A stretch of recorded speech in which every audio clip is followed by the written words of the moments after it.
Good afternoon, ladies and gentlemen. My name is Cindy Woolley, and this is DF Talks. We're here with, on behalf of Downing-Frye and our friends and partners, Fidelity Direct Mortgage.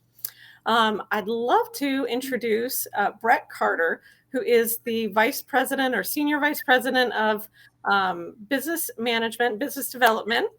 And Brett he always impresses me with his emails because I just feel smarter when I get your emails and just you take such a complex topic like mortgage industry and you make it so easy to understand and so relatable. And so I'm so excited to have you here today, and you've got your team with you. So let's bring them onto the show as well. So if you'd like to introduce your team. Absolutely, Cindy. Thanks for having us. In the emails, after 30 years of doing this, maybe I get one or two things right every now and then. So come up with a creative email every now and then. As you said, we have two members of our team joining us. First, AJ Data, who's our managing partner. He's joining us as well. And then we also have Sean Deshaunison, who is one of our senior managers and the team lead for the Downing-Frye initiative. Gentlemen, they just appeared. The two handsome guys on the bottom of the screen. Good afternoon, everyone. I think we got a mortgage party going on here, right? Absolutely. We do. Now, today we're going to be talking about something unique, right? It's this shift in the market, and the pandemic has really changed all the rules in the market. But you were shedding some light on investor opportunities and some pieces to the puzzle there. Absolutely, Cindy. You know what we found 2020 and 21 were just amazing years, right? We had boom years. I've been doing this 30 years. I talked about it. And the last 2 years were probably some of the most brisk and opportunistic in the real estate market, right? It was crazy. You have a listing and you have 4,000 offers on it. Everybody's bidding for it. But at some point in time, the market is going to what we call normalize, right? I do a presentation called crash or correction. We want to avoid those terms, but we're going to see a normalization of the market. But one of the new things that happened with COVID, and I think this is something that is going to be a windfall in 22 and on, is a dramatic change in the investor market. And that's really what we want to talk about today. How the market shift has occurred and how do we take advantage of that in a more normalized market. We have to create some opportunities. So that's what we're going to talk about today. Good stuff. Right, so, well, if we can, we'll go ahead and get started. Yeah, definitely. All right, I'm going to go ahead and share your screen. Perfect. I'm going to share my screen. And folks, while we go through this, if you have questions, our team is there ready to answer the questions for you. And they'll just put them in the chat box or the Facebook piece, and we'll get those questions answered as we go through. So we're going to talk a little bit about investor opportunities and why they're important today. If you haven't noticed, according to the National Association of Realtors, real estate investors bought a record 18.2% of all U.S. homes sold in the third quarter of 21. That number is expected to grow again in the fourth quarter and actually be more than 20% of the market in 2022. So let's think about that. 20% of the market next year is going to be for investors looking to purchase purchase property. So that's a huge shift in the makeup of the market. Why is that occurring? Surging rents are driving investor market. The average monthly rent increased 12.5% in 2021, and rents are expected to increase in 2022. One of the hidden costs of inflation is rents are going to continue to go up, and how do investors leverage that to their success? Most importantly, the average monthly rent, which went up, exceeded the median mortgage payment by $325 per month on average. So what does that mean? There's positive cash flow. Even though we saw property go up and sales prices increase, rents increased at a pace that allowed us to keep a positive cash flow. So the question is, as we go into 22 and beyond, are you missing 20% of the market? How do you position your business so you can take advantage of that? And that's really what we want to talk to you about today. Now, one of the things I've done, and we've worked with hundreds of investors. It's a big core of our business. We do investor boot camps. We know everybody wants to be an investor. You can look at the 7,000 flipping shows on television. Everybody wants to be an investor. So it's a market that we want to be in. But I've always been a big fan of what I call modeling. And Warren Buffett is one of the most successful investors in the history of the United States. And you want to model people like that. So when I work with investors, I break this down pretty simple to one of his first rules. Rule number one, never lose money. Rule number two is to never forget rule number one. Too many investors forget that. And what we want to do is help them with strategies that allow them to make money, but most importantly, not lose money with some of the unique products we have where we can pull these things together and give them a safety net. Now, what I talked about, I think it's important to look at where the market is, right? So 2021 was kind of a crazy year. We saw property values go up and people are paying premiums for properties, but this graph shares with us that rents are rising as well. So even though properties are becoming more expensive, rents are rising as well. Now, they're not rising as fast as purchase prices or mortgage payments, but they're rising at a rate that keeps us with the most important, what I call a positive cash flow. If you look at this slide here, it shows us that rents are rising, mortgage payments are rising, but on average, the positive cash flow is $325 a month, which tells us that investing in real estate, whether it's a fix and flip or a fix and hold, is still a very profitable venture. So the question is, how do we do that? Because mortgage financing, and especially in investors, is very difficult, right? A lot of times, an accountant's job is to reduce the taxable income, even for investors, right? They're going to try to write off everything they can. Well, that's not always in alignment with a mortgage application. We need to show income. So you have an accountant whose goal is to reduce your tax liability. How do they do that? By reducing your taxable income. And that really is something they do with investment properties, but that hurts you when you go to apply for traditional financing to get an investor loan. So how do we come into alignment on that? And we've created some special products that allow us to do that. So with that, I'd like to invite Sean to talk about some of the basics of some of the unique programs we have. So Sean? Thank you, Brett. So how do we help our investors take advantage of this market? And how do you take advantage of 20% of the market share, right? We have a great program that's been very successful with investors, and it requires no income documentation, which means no tax returns, no W-2s, no pay stubs. It only looks at the debt service coverage ratio. All that means is we look to see if the rent is equal to or greater than the mortgage payment. And as Brett mentioned, it's averaging about $325 a month over mortgages. So this has been very successful. And you don't need to have excellent credit scores to take advantage of this program. We go down to 600 credit scores, minimum of 20% down, and loan amounts up to $3 million. And in the market that you're in, there are beachfront rental properties that can be in that price point. Again, one of the beautiful aspects of this program is first-time investors are allowed. A lot of banks who offer this do not allow first-time investors. And you can also do a cash out on your current property using this program. And Brett and I will go into that a little bit further later on. But another aspect, which is very popular right now, Airbnb properties can be financed using this program as well. Thank you, Sean. And let's talk about one of the things that we talk about in rule number 2, not losing money. And this is where this program can really help you create a point of differentiation for you when working with investor clients. Sean? Yeah, don't forget rule number 1, right? Never lose money. So how do we as professionals, as mortgage and real estate professionals, help our investors not lose money? We have to figure out different options for them, not just one option. We have to keep an open channel and make sure they have options that if the property after the flip or after the renovations are done, if they cannot sell the property, then what options do they have? Well, they don't just need to focus on fix and flip. How about we give them an option to fix and retain? And right now we're in a crazy market.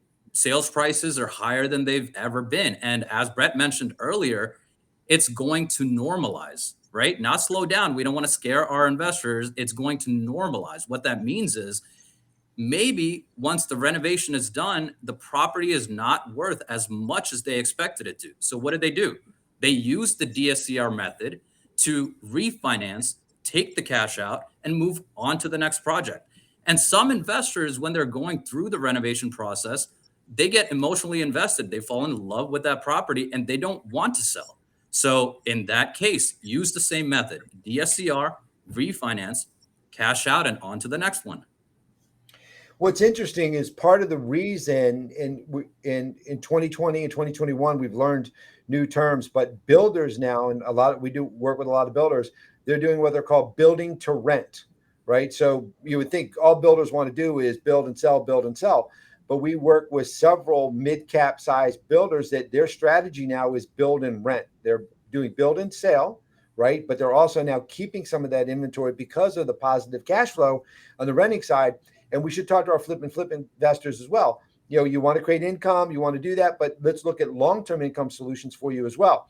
Now, from a real estate professional, Cindy, one of the things that happens is even if your investor says, I don't want to do that, you're adding value because you're giving them a strategy that's different than other agents are giving them, saying, hey, yes, I might not get commission when you go sell that property, but I'm looking out for your business in total, right? That kind of frames you as a business partner versus just a transactional agent looking to sell that property. So it's a win, even if they say they don't want to do it, bringing it up to them sets you apart.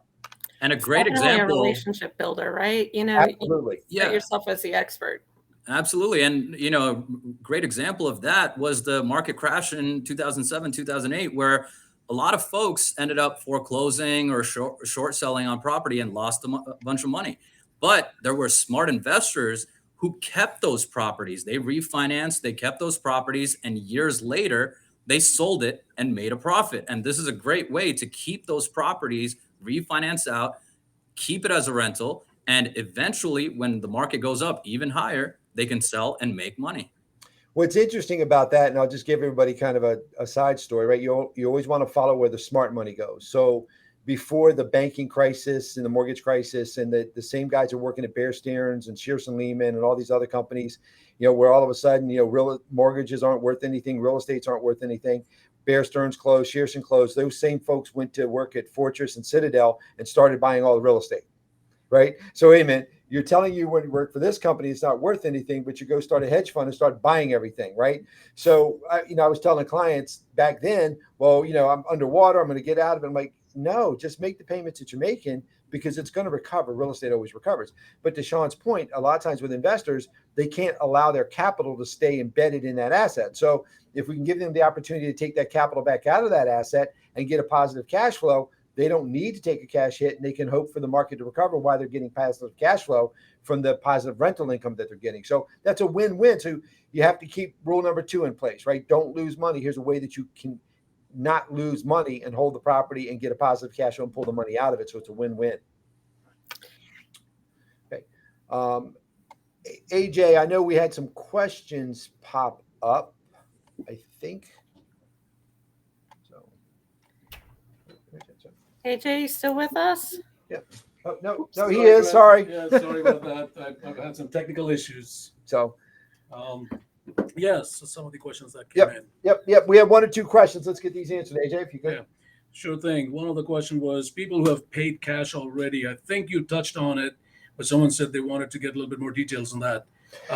Can they take cash out? Can they deploy that cash in new properties then? Yeah, actually, we're going to talk about that as a strategy standpoint. But yes, and Sean had brought this up. If you pay cash to the property, right, leaving all your assets in one asset doesn't make sense. So this allows you to harvest that cash back out and deploy that into other assets. From a cash out, we'll go up to a 75% loan to value. And there's no seasoning requirement. So if you buy it and you fix it and it's worth more than you acquired, you go off that current appraised value. So you can actually take more than you put out into it. So yes, you can do that. Thank you. And the other one, if we're taking all the questions now, someone brought up Airbnb as well. Well, Sean, I'll let you answer Airbnb. I mean, that's an important product. The biggest difficulty you have with Airbnb for people looking to finance Airbnb products is most companies do not allow what they call short-term rental. That's right. So Airbnb is considered short-term rental, and you can't get that financed through traditional ways. So we actually have 2 options for Airbnb. Sean, if you want to take that, because I know we're going to talk a little bit about the end, or maybe we'll just wait to the last slide because we're talking about Airbnb then. Yeah, we can go over it on the last slide. Okay, perfect. All right, so here's the other thing that we want to talk about. And, Cindy, we work with investors. I told you we do a lot of investor boot camps, but we also work with a lot of financial advisors. And one of the things that we want to help our clients do is this, right? If you have dormant equity sitting in a property, right, that equity has really no return on asset, right? That house is going to go up or down in value regardless of what your mortgage balance is. Right. So one of the things you want to help your investors do is leverage their current portfolio to buy more investment properties. One of Warren Buffett's is the old age adage, don't put all your eggs in one basket. Well, theoretically, with an investor who's got a lot of equity sitting in a property, you actually have earnings power of two assets now that are in one asset. I've got that equity that could be used, plus I've got my real estate value. My real estate value goes up and down regardless of what my mortgage balance is.